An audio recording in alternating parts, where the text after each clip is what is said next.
interviewing C.S.E. Cooney, whose work will be featured in Essential Dream Press's upcoming Tanith Lee inspired anthology. Claire is an award-winning author, voice actor, poet, and playwright. Her most recent novel was Saint Death's Daughter, released in 2022, which won the World Fantasy Award for the best novel. Thank you so much for joining me today, Claire. I'm so excited to interview you. Thanks for having me, Julia. Of course. So I wanted to ask you what impact Tanith Lee has had on your writing. I was thinking about this, and I was thinking two major takeaways, because I think I did my most concentrated Tanith Lee reading in my late teens, early 20s. And I only have a few that I've revisited since, but I think that like she left a deep sort of stained glass window impression in a certain part of my mind. And one of the big takeaways was in the secret books of like Venus and Paradise, how Paradise and Venus were just hair's breadth away from Venice and Paris.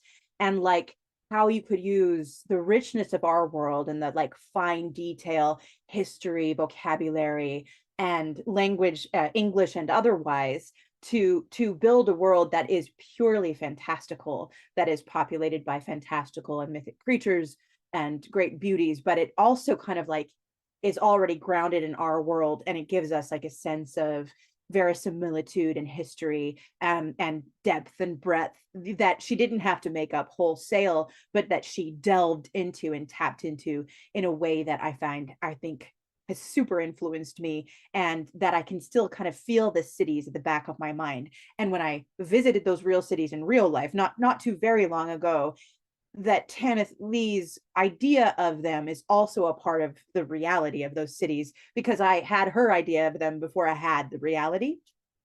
So that's one major thing. And then this is something that if we ever met each other, if we had ever met each other, if we were ever friends, it might have been an interesting, like almost philosophical debate, because I devoured her stuff. And then at some point realized that every single one of her characters was absolutely beautiful, like porcelain doll beautiful, like the evil and the good. Everybody had jewel tints. You know, everybody was rubies and sapphires and ivory. Everybody was spun gold and glinting silver and moonlight and sunlight. Everybody has a fairy tale beauty.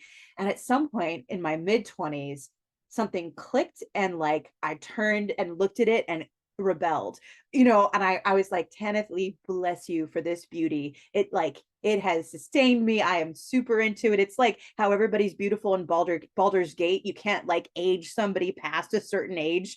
You can age them to a certain point, but they're still super attractive. And I feel like that was Tanith Lee. And my idea of, I was like, I can do something different with my work, where I can describe somebody beautifully, and they can, and yet they would not be in jewel colors, and they would not be like slender, and they would not be gilded.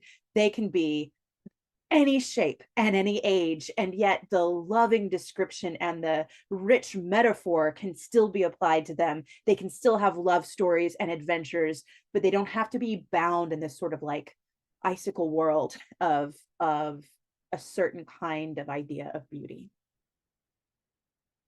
Yeah, I think that's a great point. It sounds like what you're taking from her, well, it sounds like she influenced not just your writing, but the way you view the world. You were talking about when you visited different cities and how you had that in the back of your mind.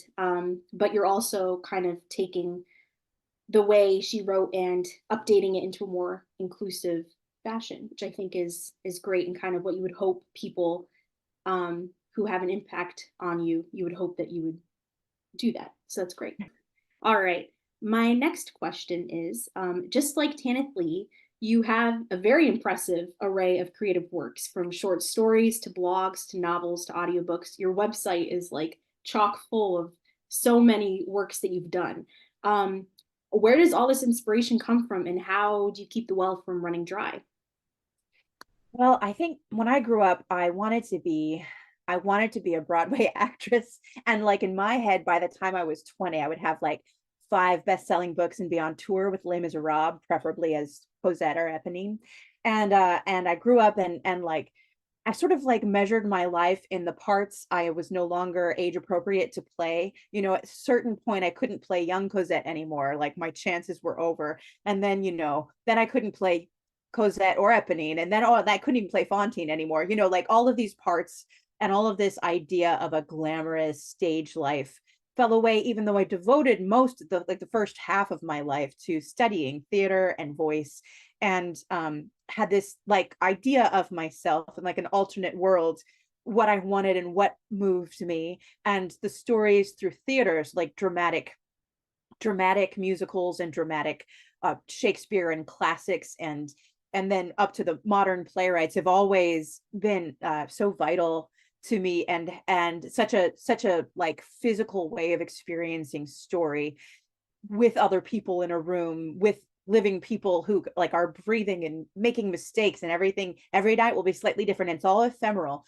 So I grew up, and that was so such a passion for me, and it still is like a holy place. When I get to perform, it's still like I can see that if my life had gone that way, I would have been very fulfilled and happy, um and that. But around like college time, I was double majoring in theater and writing, because no matter that I studied theater my whole life, I was also always writing stories, plays, poetry, novels through, you know, fourth grade, fifth grade, sixth grade. Then suddenly, like high school, just wrote all these books and included all of my friends as characters. And I would interview them about like, what's your favorite color? What's your favorite word? What's, you know, what's your favorite flower? And then I would mix all these words together and create these huge long fantasy names for them. And then they would all have a part. You know, I didn't know about Dungeons and Dragons back then, but I think in my own way, you know, they would sit with me at recess and we would tell stories in this world we'd created, and they would say like what they'd want their part to be. And it wasn't exactly role playing, but it exists in that same space that is now kind of codified and gamified, which I understand a little better, but we were just doing it more organically, out of our shared love of fantasy. I went to an arts high school, so we were all, I don't know, artsy and tender souls. So all of that together, it's like I was always around artists. Went to an arts high school, I went to an arts college, so there was always plenty of people doing plenty of amazing things in all these disciplines I loved. And part of the way I responded was just trying to like keep up with all of them. And like when I really like somebody, I want to kind of be them. And so, you know, like if they're musicians, I don't play an instrument, but suddenly I was like, oh, I'm hanging around with a bunch of musicians. I really want to start writing songs. I don't know how to write songs. My music theory, I don't even know what key I'm in, but I'll write these lyrics and I got this kind of melody, and you can set it to music for me. And so it'd be a way of like collaborating or interacting in a way that was, I don't know, I guess more almost like when you go to a party and everybody has a game to play. It's a way to do social interaction, sans a certain sort of awkwardness. You know, you immediately have a task that you can all do together. And so maybe part of that was how I interacted with the world. Or like if I read a book that I really, really loved and I needed to think about it, I would write a poem in response to it, or like have conversations with the author or with the characters. Or I, you know, I think that's also where fanfic comes from. I never wrote fanfic that I understood as fanfic. I didn't really know the whole world existed, but I would, like, if I read Beowulf in my mid-20s and I immediately wrote a poem called My Love Song to Beowulf. It was published in Goblin Fruit, which was a mythic journal of poetry, a journal of mythic poetry at the time. And so that's kind of just how I had an instant regurgitation response. And so I feel like between theater and writing, they've always been in conversation. I would always write something and immediately want to read it to somebody. And in reading it, I would hear it in the air and it would make editing it easier. I could see where it hung heavy. It could hear where the musicality was in the sentence structures, the playfulness, the lightness, or what would like make somebody have a response or cry. So it's always been part of my editing process. And part of that is theater training. And then bringing that in the performance stage to like conventions or bookstores after a thing is published, to be able to convey it to an audience is important. So sometimes at conventions, I'll teach or co-teach a workshop of like reading for the writer, how to breathe, or how to try to get over that hump of nervousness, because not everybody who writes gets the same kind of theater training that I benefited from. And yet reading is a kind of an integral part of being a writer, reading aloud for people. So it all sort of feeds each other. And then, I always wanted to be an actor, and I could never find time with all the jobs I was doing to pay for college to be in actual theater. And so a long way down the road, and I was working like a $10 an hour job, and like trying to I had a lot of time to write, but I was like living beneath the poverty line. And then I had an opportunity to narrate audiobooks, and it was like suddenly I was making a living wage as an actor, which was like all my whole life had been leading to it. And I never thought it would be audiobooks, even though I've always loved them and listened to them. So it was just very exciting, a lot of learning curves, and it still delights me every time I even get like a cozy mystery or a romance novel that's, something I maybe wouldn't normally read or enjoy. The actor part of me is like, hey, we're in a Looney Tunes cartoon and you are Mel Blanc and you get to be all the voices. So it's very joyful to me, that part of my life. That's great. It sounds like you led a very multidisciplinary childhood and teenagehood, and that has carried into your adult life, which is really awesome. And so your influence and inspiration is both external and internal. Yeah, and that goes to your question of how to fill the well, because that does get to be a problem. And it really is, everything I've read about it is like, if you're starting to run dry, you take a break from your own work and you read a book, or you watch television, or you go for a walk and do something that has nothing to do with your discipline.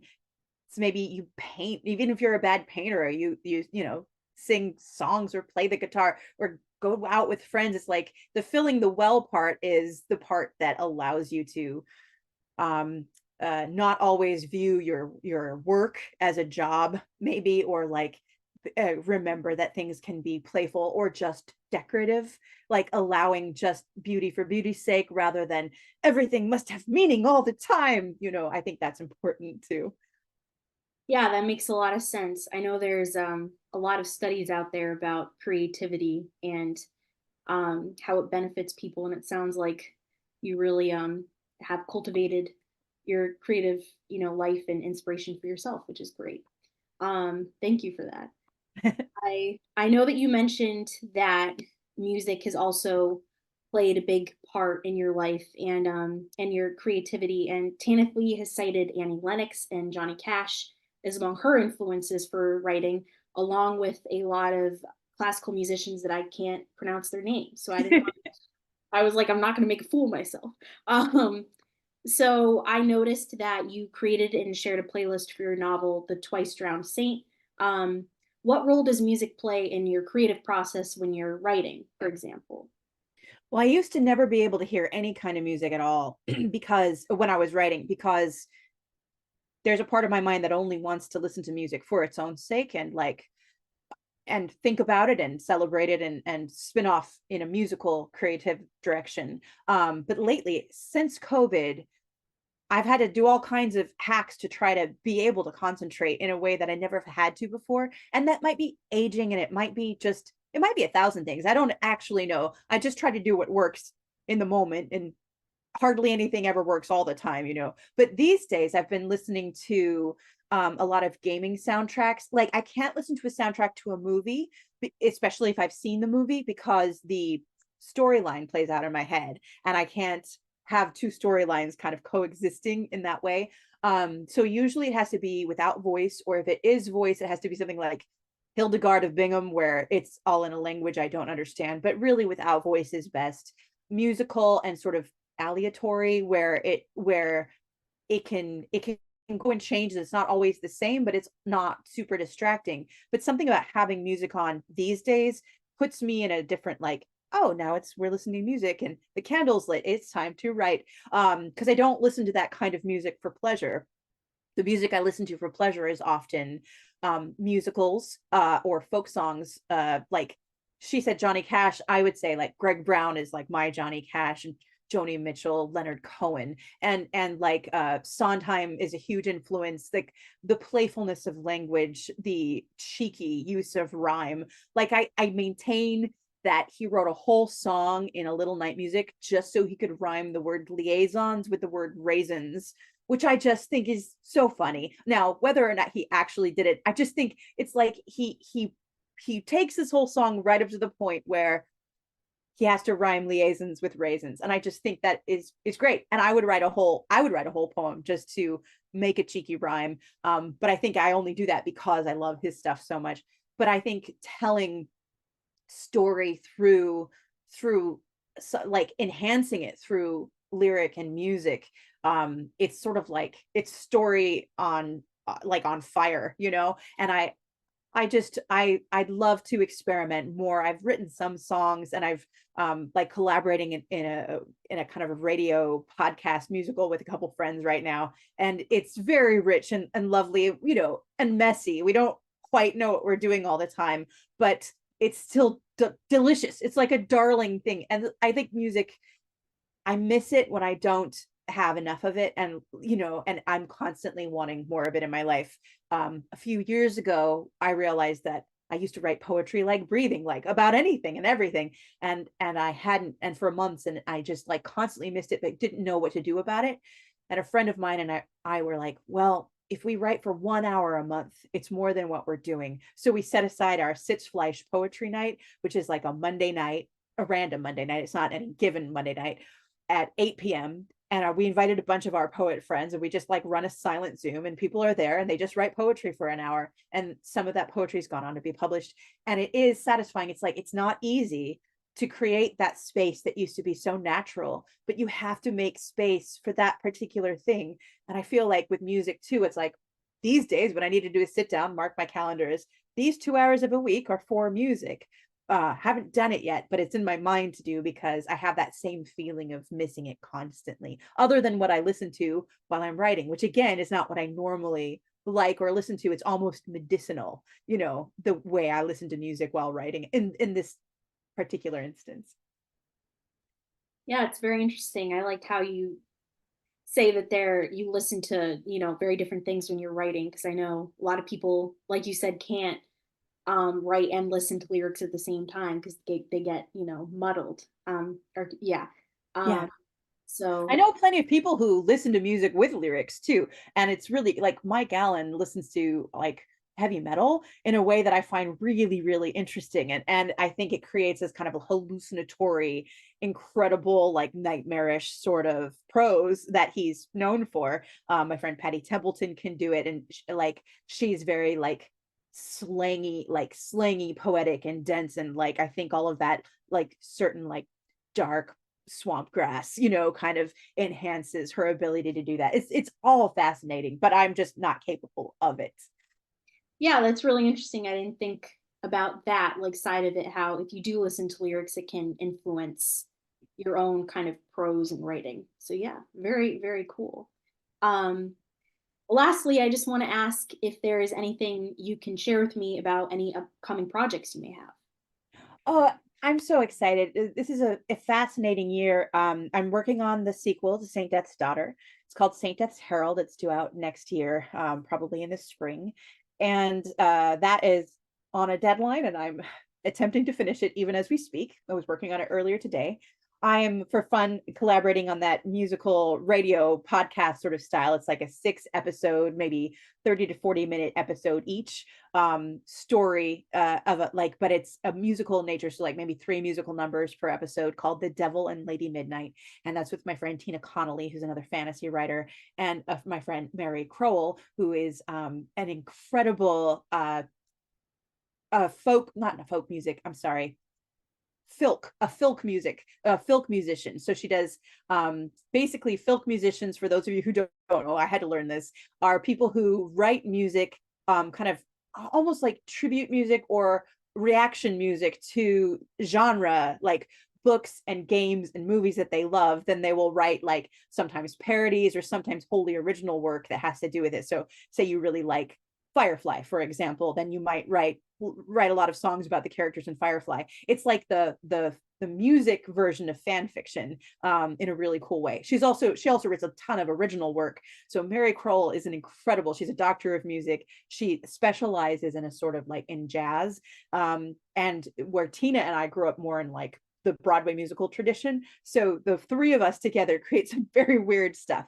And then poetry wise, my husband, Carlos Hernandez, who's another author, he wrote Sal and Gabby Break the Universe and Sal and Gabby Fix the Universe. He writes for Marvel sometimes, and he's marvelous, but he began in poetry. So he's an incredible poet. And my friend Patty Templeton and I, we are working on a kind of shared world poetry anthology called Lamp. So there's a narrative in it, and within that narrative that we've co-created, we write poems that sort of bring the narrative to the surface. And we don't get together all that often, but when we do, like a ton of poetry comes out, and eventually we'll sort out the mess and sort of put it in a chronological order and then see what we can do with it. I would say those are my three major projects. This anthology is another one. There's another anthology coming out with Aaron Nothingness Press that I'm writing a story for in the summer. And then I have another short story due for something called the Origins Anthology. There's an Origins game conference, and the writer track always releases an original anthology with a theme.